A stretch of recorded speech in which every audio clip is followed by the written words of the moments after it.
السلام علیکم ورحمۃ اللہ وبرکاتہ۔ امید ہے کہ آپ تمام حضرات خیریت سے ہوں گے۔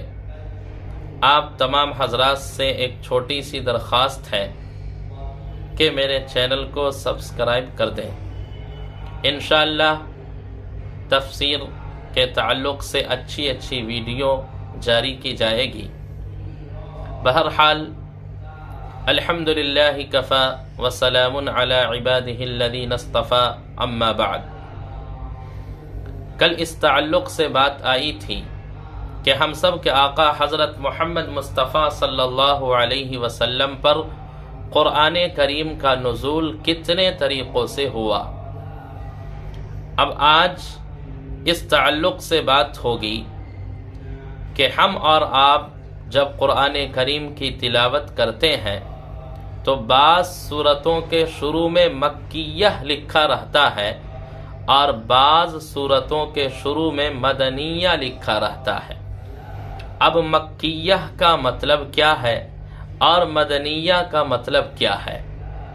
عام طور سے بہت سارے لوگ یہ سمجھتے ہیں کہ مکیہ کا مطلب ہے کہ یہ سورت مکہ میں نازل ہوئی، اور مدنیہ کا مطلب ہے کہ یہ سورت مدینہ میں نازل ہوئی، لیکن یہ مطلب بالکل غلط ہے۔ اس لیے کہ اگر اس مطلب کو صحیح تسلیم کر لیا جائے تو پھر سوال یہ آتا ہے کہ بعض صورتیں ایسی ہیں یا قرآن کی بعض آیتیں ایسی ہیں جو نہ تو مکہ میں نازل ہوئیں اور نہ مدینہ میں نازل ہوئیں، تو پھر اس کو کیا کہا جائے؟ جیسے بہت ساری آیتیں ایسی ہیں جو میدان عرفات میں نازل ہوئیں، بہت ساری آیات ایسی ہیں جو منا میں نازل ہوئیں، اور بہت ساری آیات ایسی ہیں کہ اللہ کے نبی صلی اللہ علیہ وسلم مدینہ ہجرت کر کے جا رہے تھے تو مدینہ کے راستے میں نازل ہوئیں۔ بہت ساری آیات ایسی ہیں جو جنگ کے مناسبت سے نازل ہوئی۔ اب سوال یہ ہے کہ پھر ان آیتوں کا نام کیا دیا جائے؟ اس لیے مکیہ کا وہ مطلب نہیں ہے جس کو عام طور سے لوگ سمجھتے ہیں۔ اس بات کو اچھی طرح سمجھیں۔ مکیہ ان آیتوں کو کہا جاتا ہے کہ اللہ کے نبی صلی اللہ علیہ وسلم نے جب مدینہ ہجرت کی اور مدینہ ہجرت کرنے میں مدینہ پہنچنے سے پہلے جو آیتیں نازل ہو چکی تھیں یا جو آیتیں نازل ہوئیں، ان آیات کو مکی کہا جاتا ہے، اور مدینہ پہنچنے کے بعد جو آیتیں نازل ہوئیں ان آیتوں کو مدنیہ کہا جاتا ہے۔ اب اس میں سارے سوالات ختم ہو جائیں گے، اس لیے کہ اللہ کے نبی صلی اللہ علیہ وسلم کی زندگی دو حصوں میں بٹی ہوئی ہے۔ اللہ کے نبی صلی اللہ علیہ وسلم کی زندگی کا ایک حصہ تو یہ ہے کہ اللہ کے نبی صلی اللہ علیہ وسلم مکہ میں پیدا ہوئے اور مکہ ہی میں رہے۔ جب 40 سال کی عمر ہوئی اور اللہ کے نبی صلی اللہ علیہ وسلم نے دعوت و تبلیغ کا سلسلہ شروع کیا اور دشمنوں نے ستانا شروع کر دیا اور ستانے کی حد پار کر دی۔ جب مسلمانوں کا جینا مشکل ہو گیا، اللہ کے نبی صلی اللہ علیہ وسلم پریشان ہو گئے، تو پھر اللہ تبارک و تعالی نے نبی صلی اللہ علیہ وسلم کو مکہ چھوڑ کر مدینہ جانے کا حکم دیا۔ پھر اللہ کے نبی صلی اللہ علیہ وسلم مدینہ پہنچے، اور مدینہ پہنچنے کے بعد پھر اللہ کے نبی صلی اللہ علیہ وسلم نے وہیں سے دعوت و تبلیغ کا سلسلہ شروع کیا، اور پھر پوری دنیا کے اندر اسلام پھیلا۔ تو مکی ان آیات کو کہا جاتا ہے کہ مدینہ پہنچنے سے پہلے اللہ کے نبی صلی اللہ علیہ وسلم پر جو آیات نازل ہوئیں ان آیات کو مکیہ کہا جاتا ہے، اور مدینہ پہنچنے کے بعد جو آیات نبی صلی اللہ علیہ وسلم پر نازل ہوئیں ان کو مدنیہ کہا جاتا ہے، چاہے وہ سفر میں نازل ہو یا عرفات میں نازل ہو یا منی میں نازل ہو۔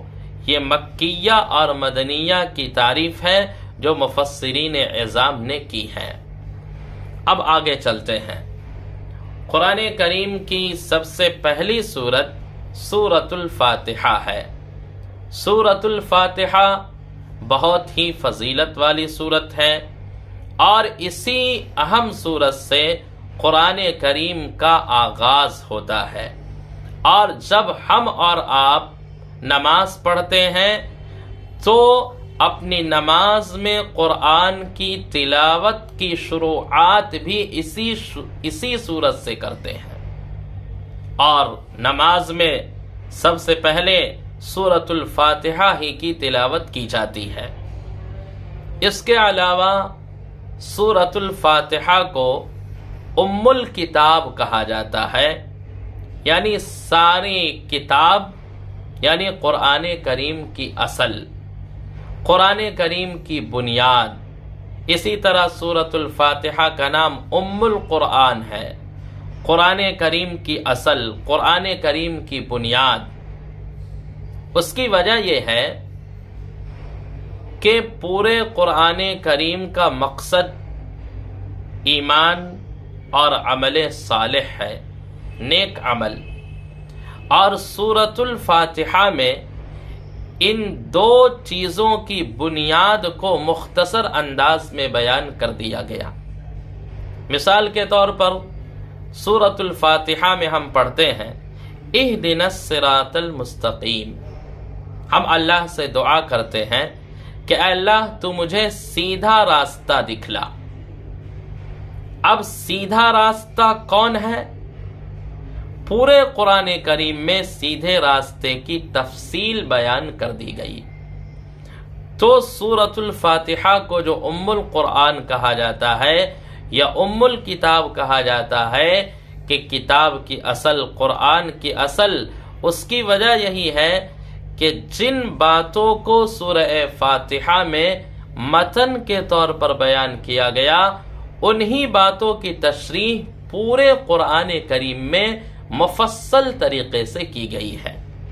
اس کے علاوہ سورۃ الفاتحہ کی ایک فضیلت یہ بھی ہے کہ سورۃ الفاتحہ میں ہر بیماری سے شفا ہے، لیکن شرط یہ ہے کہ اگر ہم پورے یقین کے ساتھ، کوئی بیمار ہے اور اس پر پورے یقین کے ساتھ، پورے اعتماد کے ساتھ اگر ہم 7 مرتبہ سورہ فاتحہ پڑھ کر دم کریں تو اللہ کی ذات سے امید ہے کہ اس کو شفا مل جائے گی، لیکن شرط یہ ہے کہ ہمارا ایمان اور ہمارا اعتماد اور ہمارا یقین بالکل مضبوط ہونا چاہیے۔ آج بہت سارے لوگ بھی سورۃ الفاتحہ پڑھ کر دم کرتے ہیں لیکن کچھ فائدہ نہیں ہوتا ہے، تو اس کی ایک وجہ یہ بھی ہوتی ہے کہ ہمارا یقین ہی ڈھلمل ہوتا ہے کہ صحیح ہوگا کہ صحیح نہیں ہوگا۔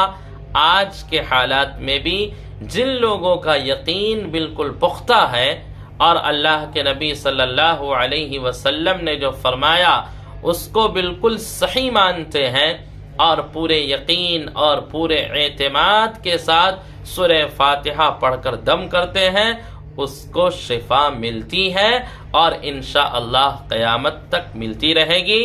اللہ تبارک و تعالی کہنے سننے سے زیادہ عمل کی توفیق نصیب فرمائے۔ انشاءاللہ کل سے سورۃ الفاتحہ کی تفسیر کا آغاز ہوگا۔ آپ تمام حضرات اچھی طرح اور سمجھ کر ہماری ویڈیو کو سنیں گے تو انشاءاللہ بہت فائدہ ہوگا۔ جزاکم اللہ خیرا۔